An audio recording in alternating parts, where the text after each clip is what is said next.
네. 안녕하세요. 네, 안녕하세요. 고려대학교 통계학과의 허명회 교수입니다. 제가 오늘 세미나 강의의 주제를 데이터 분석의 철학과 과학성. 제목은 되게 무겁습니다. 근데 여러분 이제 들어보시면 아시겠지만 그렇진 않습니다. 우리가 좀 유쾌하게 과학과 철학을 접하고 생각하는 필요가 있다. 그렇게 생각을 합니다.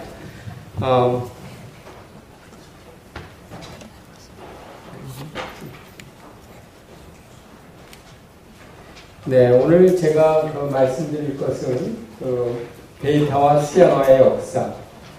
이게 인류의 역사에서 이 데이터와 수량화, 숫자로 표현하는, 숫자로 세상을 그리는 이러한 역사가 어떻게 흘러왔는가 하는 것을 간단히 리뷰하고요. 제가 EDA와 CDA라는 걸 통해서 소위 빅데이터를 우리가 어떻게 볼 것인가 라고 하는 그런 질문을 던지도록 하겠습니다. 또 철학적인 요소를 말하고요. 그 다음에 요즘 하는 그런 데이터 혁명기에 또 데이터 과학에 있어서 제가 보는 관점을 말씀드리겠습니다. 이것이 과학 이주위에서는 어떤 점에 우리가 주안점을 둬야 될 것인가 그런 것들을 제가 말씀드리도록 하죠. 제가 이게 굉장히 좋아하는 그림입니다. 제가 이 그림은 유발 하라리의 사피엔스라는 책에서 따온 그림이고 제가 이 그림의 중요성에 대해서는 이 책을 읽고 이해를 했습니다. 제가 이 책을 읽기 전에는 그러니까 박물관 같은 데 가보면 우리가 첫 번째 전시실은 구석기 시대, 그 다음에 신석기 시대 이렇게 나오고 되게 썰렁하죠. 돌멩이 몇 개 갖다 놓고 이건 구석기라고 그러고 이건 신석기라고 그러고 별 재미없어 보이는데 제가 이 책을 읽고 나서 비로소 구석기와 신석기는 이런 거구나 라는 것을 알게 되었습니다. 더불어 제가 알게 된 것은 이런 겁니다.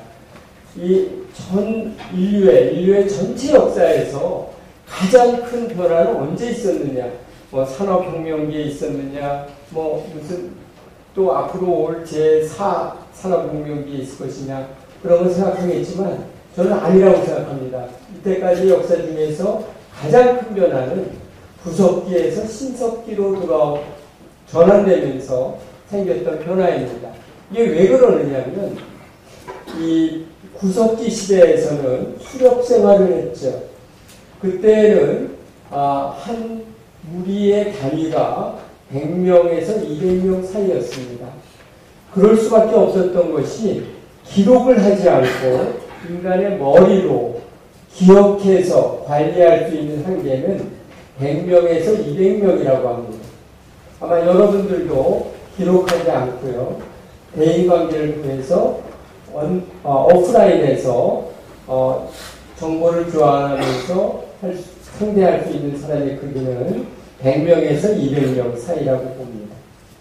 그런데 이 신석기로 접어들면서 농경생활을 하게 되었고요. 이 농경생활이라고 하는 것이 예전에 하던 수렵생활하고는 엄청나게 다른 것이었습니다.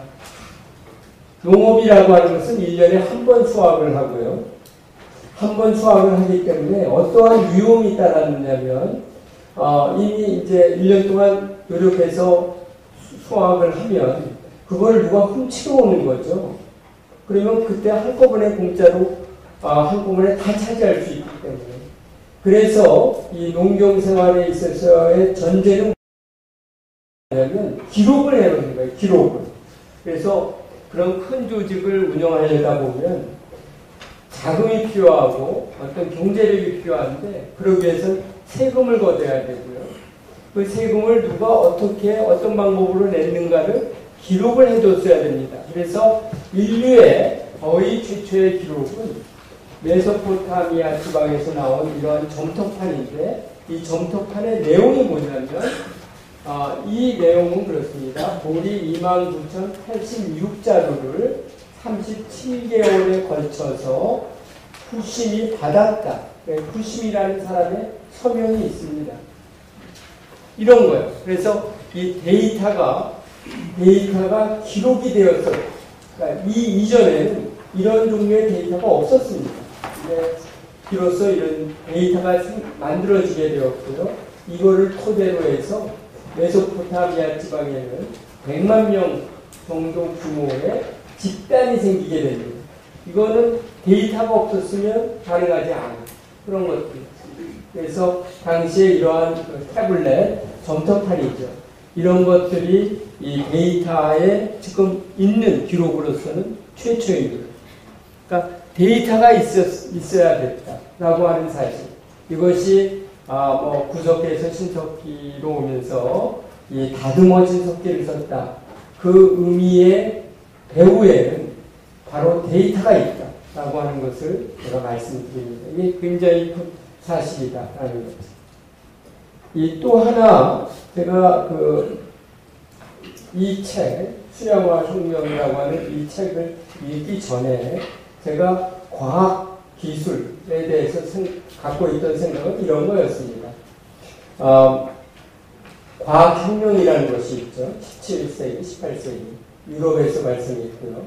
뉴턴의 역학에서 시작을 해서 굉장한 그 과학적 지식을 서구 유럽이 축적하게 됩니다. 이게 굉장한 거라고 생각을 했는데 사실은 과학혁명의 전제가 되는 것들이 한 100년 정도에 걸쳐서 있었다라는 이야기입니다. 그게 뭐냐면 숫자로 표현하는 겁니다. 숫자로. 세상을 숫자로 표현하는 것.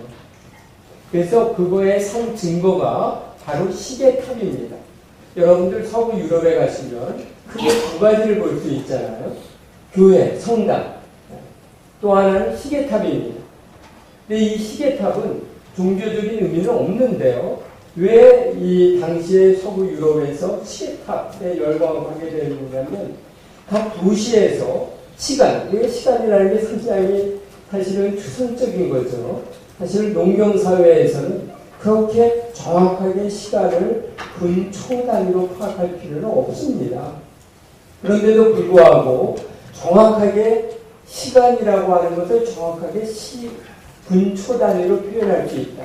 그리고 우리 지역에서 바로 그것을 가장 우수한 기술로 구현을 해냈다라고 하는 것이 당시 유럽 사회에 있어서 자부심이었습니다. 도시민들의 자부심이었어요. 그래서 많은 도시들이 저 오른쪽에 있는 저 그림은 이제 스위스 베른의 시계탑인데 베른뿐만 아니라 많은 유럽의 도시들이 경쟁적으로 정확한 시계를 만들고 그것을 멋있게 탑에 올려놓는 것을 목표를 두었던 것이죠. 그런 것이 유행하게 됩니다. 그래서 이게 얼마나 큰 유행이었는지 유럽의 많은 도시들이 재정 위기에 빠지게 됩니다. 너무 많은 돈을 여기에 써가지고 재정 위기에 빠지게 됩니다. 도시 재정이 일부 망가지는 이런 현상까지도 있었다라는 것이죠. 근데 이런 시간뿐만 아니라 당시에 과학혁명이 일어나기 100년 전부터 지도라든지 항해 또 그 밖에 여러 가지의 것들을 숫자로 표현해내는 것에 사람들이 열광을 하게 됩니다. 숫자로 나타내는. 그러니까 우리 지역에 있어서 보리는 몇 자루가 생산되어 합니다. 아까 메소포타미아 지방에서도 29,086자리가 6자루의 보리가 수거되었다. 이런 표현들이 있잖아요. 단순하게 3만 자루, 5만 자루가 아니라 29,086자루의 보리가 수거되었다. 이런 식으로 정확하게 숫자로 나타내는 거에 사람들이 열광하게 되는 거죠. 그것을 또 하나 이게 중요한 사실인데요. 이게 숫자의 표기에 관해서입니다. 숫자의 표기에 관해서 여러분들 우리 숫자 표기 아라비아 숫자 하잖아요. 사실은 아라비아에서 만든 건 아니고 인도에서 만든 숫자를 아라비아 상인들이 쓰기 시작한 거였죠. 그 당시 유럽 사회에서는 로마 숫자라는 걸 썼습니다. 여러분들 유럽이나 이런 데 여행하게 되면 아직도 로마 숫자로 표기된 것들이 있잖아요. 이게 로마 숫자 읽는 방법인데요. 굉장히 어렵습니다. 사실 어려워요. 근데 이것을 그냥 단순히 읽는 것은 우리가 훈련을 하면 할 수 있는데 어떤 문제가 있었느냐면 특히 이 메디치 가문, 이 이탈리아에서 유명한 저는 제일 큰 재벌이었는 줄 알았는데 다시 읽어보니까 두 번째 재벌이었거든요. 메디치 가문은 두 번째 재벌이었고 더 큰 재벌이 있었습니다. 근데 이 메디치 가문의 특징은 이름에서 드러나듯이 메디치 가문은 의약업을 하는 재벌이에요. 큰 종합상사 같은 건데 중동 지방, 아프리카 지방 이런 데서 이제 의약품 재료가 되는 것들을 모아다가 팔고 그러는 거죠. 물론 나중에는 종합상사처럼 됐습니다. 근데 이 메디치 가문의 회계사들이 수십 명인데 이 회계사 그룹이 부딪힌 문제가 있습니다. 이게 뭐냐면 이 장부를 정리하려면 합, 빼기, 곱하기 이런 것들이 잘 돼야 되잖아요. 그래서 어떤 향료를 29자루를 사왔는데 뭐 한 자루에서는 뭐 28프랑이었다. 뭐 이런 식으로 곱하고 막 그래야 되는데 이 로마 숫자들의 문제는 곱하기 굉장히 어렵다라는 거예요. 더하기 어렵다. 빼기 정말 어렵다라는 거죠. 특히 자릿수에 대한 문제를 컨트롤할 수 없었기 때문에 그러니까 이게 10자리인지 100자리인지 이런 것들이요. 그런 데서 오류가 나기 시작을 했고 그 자릿수에서 오류가 나면 굉장히 황당한 오류가 나오는 거죠. 엄청나게 다른 결과가 나오잖아요. 그래서 그런 회계상의 문제가 있었는데 이 메디치 가문의 위대한 점은 이런 겁니다. 메디치 가문은 굉장히 진보적인 가문이었어요. 그래서 지금은 메디치 가문이 그 미술품 수집으로 굉장히 유명한데 그러면 전문 그 미술관들이 있는데요. 당시에 그 사람들이 수집했던 미술품들은 주류 미술품이 아니었다고 합니다. 주류 미술품은 그 제1의 재벌이라는 데서 주로 수집을 한 거고요. 이 사람들은 다른 것들을 수집을 했는데 그게 이제 르네상스품이라는 거였고 요즘은 그게 더 큰 각광을 받는 거죠. 근데 이 메디치 가문에 제가 숫자에 관해서 말하려는 것은 뭐냐면 메디치 가문의 회계사들이 굉장히 잘 틀렸고 그건 뭐 다른 가문도 다 마찬가지였겠지만 근데 메디치 가문의 회계사들의 장점은 이거였어요. 자기들이랑 트레이드를 하는 아랍 사람들도 어떻게 회계를 하는가를 봤습니다. 그랬더니 아랍 사람들의 회계 방식은 소위 아라비아 숫자로 하는 거였고 그게 굉장히 합리적이다 라는 것을 알게 되었습니다. 그래서 이 메디치 가문에서 로마자에 의한 어카운팅, 회계를 포기하고 아랍 상인들이 쓰는 숫자를 차용해서 쓰게 됩니다. 이게 전 유럽에 이제 파급되게 되는 거죠. 그러니까 굉장히 큰 변화입니다. 이게 숫자 체계를 바꾼다는 것은 어마어마한 변화인데 그것을 수용했다라는 데 의미가 있었죠. 이런 것들이 결국은 서구 유럽에서 과학의 부흥으로 이어졌다고 생각을 합니다. 그렇지 않았으면 이 과학이라는 것이 그 서구 유럽에서 될 수가 없었을 겁니다. 당시에 선진국은 중동이었기 때문에 그 트렌드를 바꿀 수 없었겠죠. 지금 제가 말씀드린 걸 토대로 약간 정리해보자면 이렇습니다. 이 통계학은 이제 영어로 statistics죠. statistics는 그 어원으로 보면 state, 즉 국가에 대한 산술에서 나왔습니다. 국가에 대한 산술은 무엇을 의미했느냐면 인구, 수명, 농업 생산, 공업과 상업, 군사, 또 항해 이러한 것들을 숫자로 표현하는 데 있었던 겁니다. 그래서 그런 데서 이제 많은 숫자들이 집합되기 시작을 했죠. 이것을 다루는 어떤 학문이 필요했고 초기에 그래서 이 초기에 소위 통계학자라고 하는 사람들은 이러한 것들을 했습니다. 그러니까 요즘으로 보자면 굉장히 시야가 넓었던 거죠. 전 사회 전 국가, 전 사회, 과학에 이르는 모든 거에 사실상 관심이 있었던 거죠. 아주 넓게 관심이 있었습니다. 근데 이제 물론 문제도 있었죠. 관심이 항상 너무 넓다 보면 그 만들어내는 그 결과물이 굉장히 혼동스럽고 가치가 없는, 그러니까 좀 깊이가 약한 그런 측면이 있었습니다. 그러다가 이것이 이제 깊게 발전하게 되는데 그때는 이 수학에 의한 도움이 굉장히 컸습니다.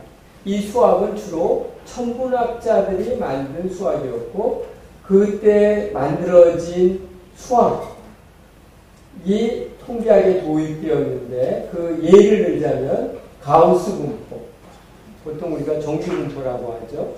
또 다른 예를 들자면 최소제곱법, 이런 건 다 천문학자들이 만든 도구였습니다. 수학적인 도구였고 개념이었는데 이것을 통계학, 즉 이러한 데서 만들어진 자료에 적용하기 시작을 했죠. 그래서 통계학이 굉장히 크게 발전을 합니다.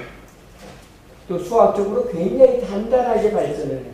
그래서 요즘은 많은 사람들이 통계학은, 제가 통계학 한다고 하니까 통계학은, 그러니까 물론 여러분들처럼 세부적으로 알고 있는 분들은 수학이랑 통계가 어떻게 다르다는 걸 아시지만 보통 사람들은 저 사람은 그냥 수학의 일부를 하는구나 이렇게 생각하게 된 거죠. 그것은 이제 통계학이 수학의 도구를 가져다 썼기 때문에 그런 전통이 생기게 된 겁니다.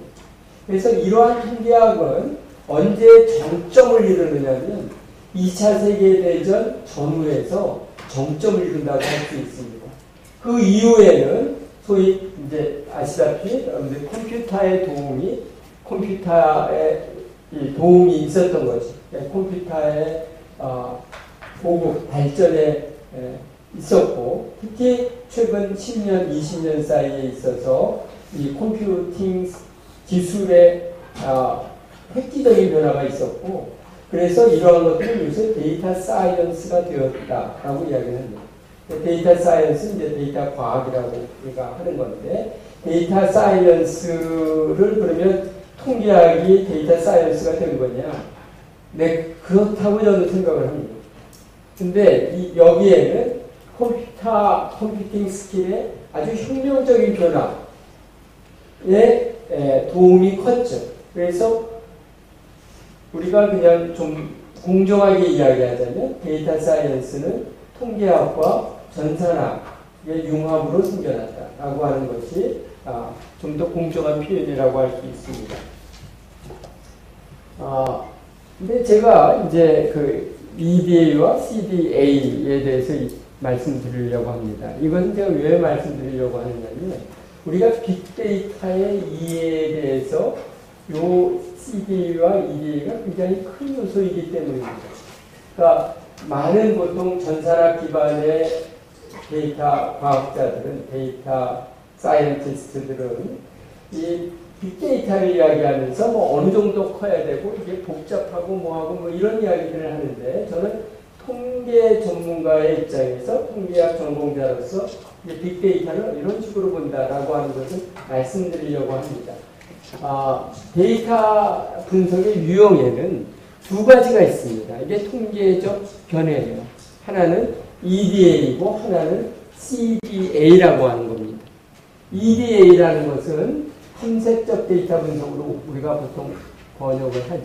이것은 선 데이터, 그러니까 데이터가 먼저 있고 그것을 분석을 합니다. 그래서 이것을 하게 되면 그 데이터 분석을 통해서 인사이트가 생성이 되고요. 또 어떤 모델을 쓸 것인가, 또 이렇지 않을까, 이런 것을 가설화할 수 있습니다. 이게 EDA입니다. 그런데 아주 전형적인 통계학은 CDA예요. CDA. 이게 그 최근 100년에 있었던 통계학의 입장이었는데 이건 뭐냐면 먼저 가설을 만들어요. 여러분들 이제 사회과학의 배경을 가진 분들은 알겠지만 뭐 석사학위 논문을 쓴다라고 했을 때 지도 교수가 항상 뭐를 요구하느냐면 데이터 모으기 전에 연구 가설을 만들어요. 그러니까 뭐 소득이 높을수록 뭐 이런 물건을 구입하는 성향이 커진다. 이런 거예요. 가설을 먼저 만듭니다.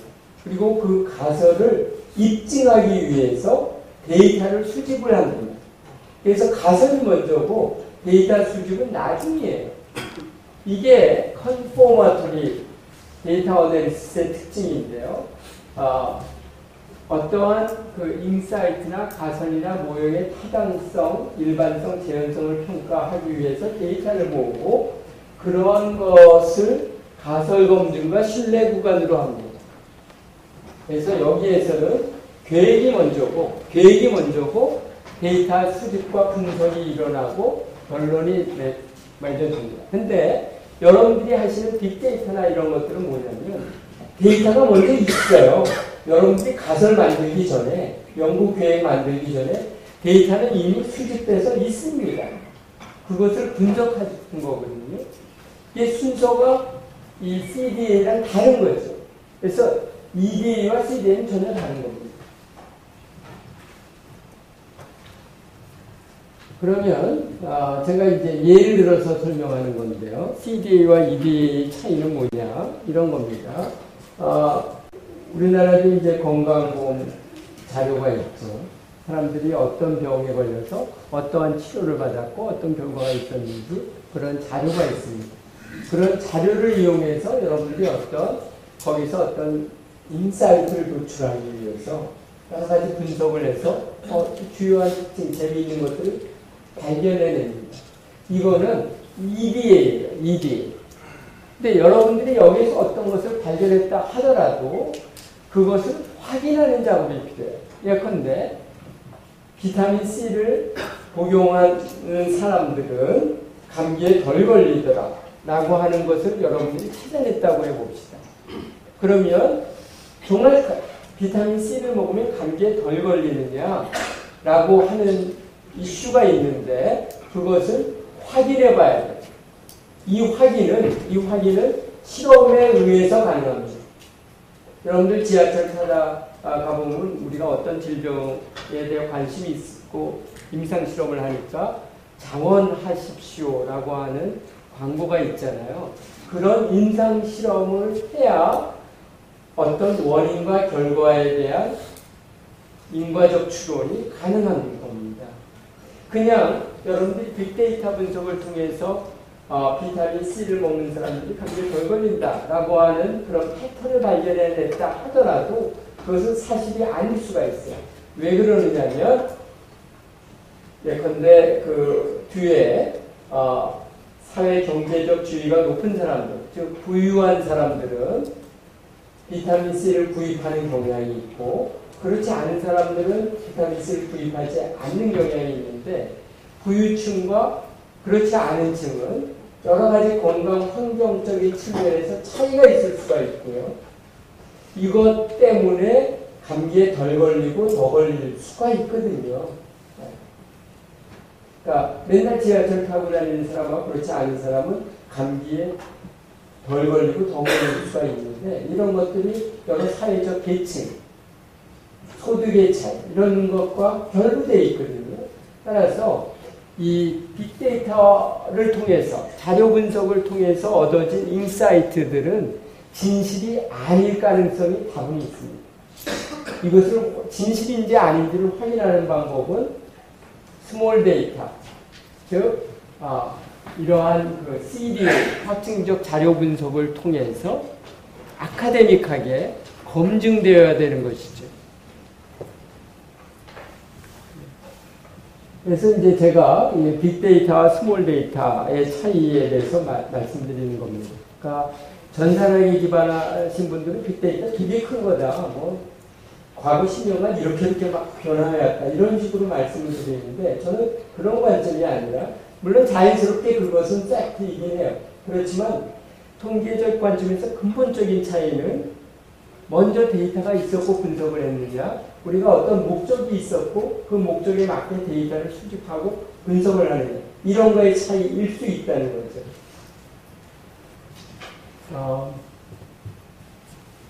제가 시간 제약상 이게 굉장히 중요한 사례이긴 해도 일부분을 스킵을 하겠습니다. 이것은 이제 역학, 에피데미올로지에서 아주 좋은 사례인데요. 관심이 있으신 분들은 젠멜바이스라는 것을 위키피디아에서 검색을 해보기 바랍니다. 이것이 바로 빅데이터 분석의 유형성을 잘 알려주는 사례입니다.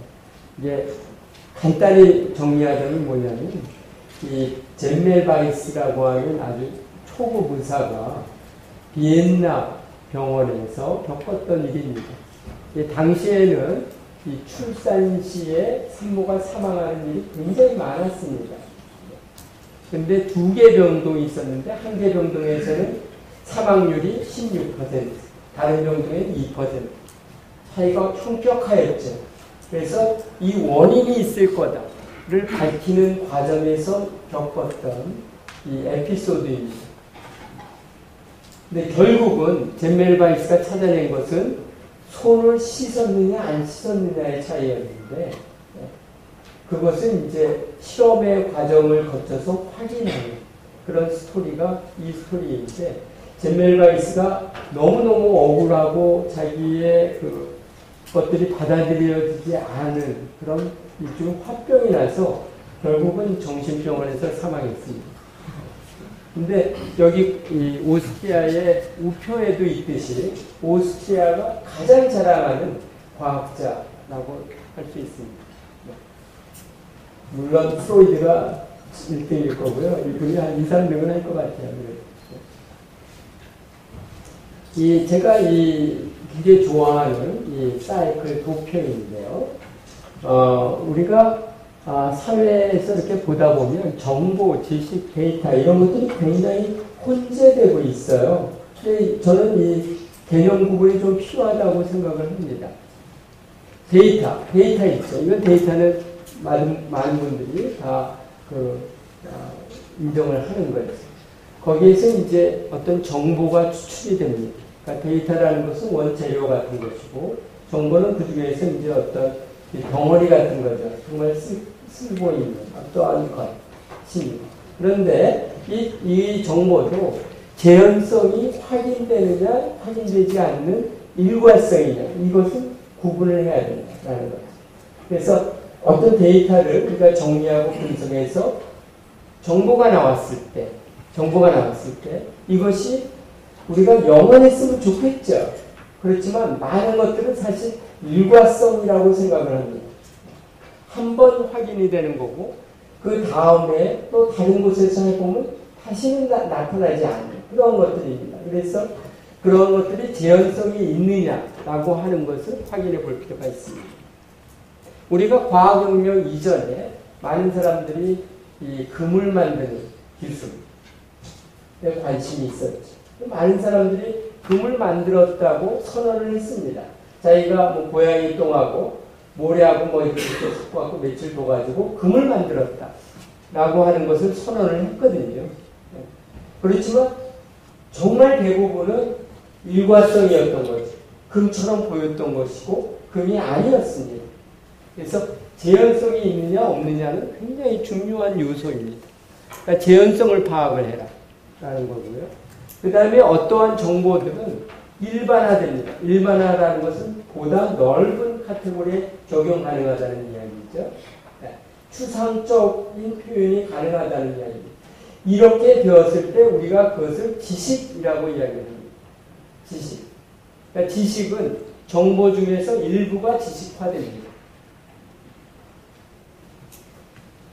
그리고 지식이 되었을 때 이 지식의 효과는 무엇으로 나타내느냐면 결국은 어떠한 데이터를 정량화할 수 있느냐라는 것으로 연결이 됩니다.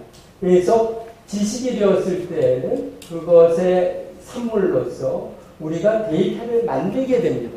보다 좋은 형태, 보다 강화된 데이터를 정량적인 데이터를 만들게 되죠. 이것들이 이제 데이터라고 할 수 있습니다. 그러니까 이 지식의 효용은 비로소 수량화를 통해서 이 데이터를 만들게 된다라는 겁니다. 그래서 이러한 것들이 이제 순환적인 구조로 한 단계 올라갈수록 순화적인 관계를 가질 때 우리가 이것을 이제 데이터, 정보, 지식의 사이클이라고 이야기를 하는 것이죠. 그러니까 단순히 데이터를 통해서 정보를 만들었다라고 하는 것이 의미가 있는 것은 아니다. 이 한 단계 한 단계 화살표를 넘어갈 때마다 정말 생존율은 10%도 안 될 거예요. 그렇지만 이러한 것들이 필요하다라는 거지. 네. 개념 도표는 잠깐 생략을 하고요. 과학성의 저의 요소는 굉장히 많은데 제가 이런 것들을 말씀드리려고 합니다. 우선 이 통계적 모형에 대한 이해 부족에 있다라고 생각을 하는데요. 일단 이 데이터들이 잘 표현이 돼야 됩니다. 그림으로 나타내질 수 있어야 됩니다. 굉장히 큰 그림으로 그려질 수 있어야 됩니다. 이것이 너무 복잡한 수리적 모형이 되면 오히려 그러한 것들을 저해하게 되죠. 또 하나는 통계적 모형에 대한 이해 부족입니다. 많은 분들이 아마 대학교에서 초급 통계나 이런 걸 통해서 이와 같은 회귀 모형 같은 것을 접하게 돼요. 그리고 통계학은 바로 회귀 모형까지다라고 생각을 하게 됩니다. 그리고 나서 갑자기 사회에서 딥러닝, 신경망 이런 것들을 접하게 되죠. 엄청난 갭이 있습니다. 보통 분들한테. 근데 이 사이를 메꾸는 굉장히 여러 번에 걸친 모델의 진화가 있었거든요. 이 진화의 이 과정들을 이해를 할 필요가 있다라는 것이죠. 그래서 저런 선형모형, 아주 단순회기, 다중 선형회기부터 우리가 랜덤 포리스트나 그레디언트 고스팅이나 혹은 딥러닝에 이르는 그 스펙트럼에 쫙 모형들이 있는데 이 딥러닝이 항상 제일 좋은 게 아니라 그 데이터에 맞는 정도 수준의 어떤 모형들이 있게 되는데 이러한 것들을 우리가 이해를 해야 됩니다. 찾아서 써야 되죠. 또 하나는 이 교락성이라는 겁니다. 교락성. 이게 소위 빅데이터와 같은 EDA를 할 때 굉장히 중요한 요소죠. 어떠한 것이 어떠한 거에 영향을 준다라고 했을 때 그것에 혼동을 주는 여러 가지 변수들이 있어요. 그 숨어있는 변수, 우리가 이것을 교락 변수라고 하는데 이 교락 변수의 존재에 대해서 우리가 어떤 인사이트를 가지고 접근을 해야 된다라는 거죠. 그러니까 비타민 C를 먹는다고 감기에 덜 걸린다. 그것은 사실일 수는 있는데 왜 그렇게 되는가라고 하는 거에 그 주의 변수에 배경 변수에 사회적 계층이나 소득의 문제가 있다라고 하는 것은 이것은 인사이트를 가지고만 접근할 수 있습니다. 그러니까 실제 데이터에 그런 게 없을 수가 있고요. 그래서 이런 인사이트가 있을 때 데이터 보강과 같은 인리추먼트를 통해서 데이터를 더 변수를 붙여야 되는 거죠. 이것이 데이터 분석에 있어서 핵심적인 요소입니다. 또 하나는 선택 편향입니다. 선택 편향. 요새 이제 온라인 상에서 댓글의 문제, 정치적 댓글의 문제 이런 것 때문에 많은 이제 사회적 이슈가 되고 있잖아요. 예, 원래 그 빅데이터라는 건 그런 겁니다. 데이터가 페어하지 않고, 그러니까 대표성 있게 쫙 퍼져 있는 게 아니라 어떤 한 분야에 편중되어 있지. 그것이 이제 선택의 문제인데요. 여기에 아주 흥미로운 그림입니다. 이게 제2차 세계대전에서 귀환한 전투기들, 연합군 측에서 귀환한 그러니까 전투기가 귀환할 때마다, 베이스로 돌아올 때마다 어떠한 총탄 흔적이 어디에 있었는지를 기록한, 그리고 시각화한 그림입니다. 근데 여기서 보면, 여기에 지금 빨간색으로 되어 있는 것이 이제 총탄 흔적이고요. 그러니까 이런 데 많이 맞은 거예요. 그래서 이러한 데이터를 이제 연합군 측에서 분석을 하는데, 언뜻 생각하면, 비행기들이 저런 데 많이 맞는구나. 저기에다가 철판을 좀 두꺼운 거를 써야 되겠다. 이렇게 생각하는 것이 상식적이죠. 근데 연합군 측에서 취한 조치는 반대였습니다. 총탄 맞지 않은 깨끗한 지역 있잖아요. 깨끗한 지역을 보강했습니다. 이유는 뭐냐면 그런 데 맞았던 비행기들은 돌아오지 않았다라는 거죠. 완전히 반대예요. 그러니까 데이터로서는 요런 데 지금 편중되어 있는 거죠. 편중되어 있습니다. 근데 요런 데 있었던 이런 총탄자고 별거 아니다라는 게 그런 데 맞아도 돌아올 게 있는 거고 요 다른 데 맞았던 비행기들은 돌아오지 않을 겁니다. 이렇게 이 실제로 관찰 우리가 수집한 자료가 편중되어 있을 수 있는데 이것을 어떻게 보정하느냐라고 하는 것이 굉장히 중요한 이슈입니다. 이것이 빅데이터 어널리시스에서 생각해야 될 것입니다. 그냥 있다고 분석하면 안 됩니다. 제가 이제 교락성과 선택표에 많은 예를 더 갖고 왔습니다만 시간상 좀 생략하고요. 마무리를 하도록 하겠습니다. 이 데이터 어널리시스 어떻게 하는 것이냐? 이게 그냥 기술만 갖고 되는 거 아닙니다. 도구만 갖고 되는 거 아닙니다. 철학이 있어야 되고요. 어깨 깊게 들여다보는 그런 과학적인 마인드가 있어야 됩니다. 제가 말하려고 하는 것은 이제 그런 거였고요. 그래서 이제 개인 역량의 개발, 이것도 이제 중요한 요소죠. 전산적인, 그리고 수학적인 그런 스킬이 한 단계 더 높아져야 되겠다. 특히 이미 이제 교육기관을 떠난 여러분과 같이 사회에 계신 분들한테는 지속적인 역량 개발이라고 하는 것이 굉장히 중요한 이슈다라고 생각을 하고요. 또 하나는 베스트 프랙티스. 이런 것을 자주 접할 수 있는 그러한 문화, 생태적 조건이 필요하다. 이상으로 제 강의를 마칩니다.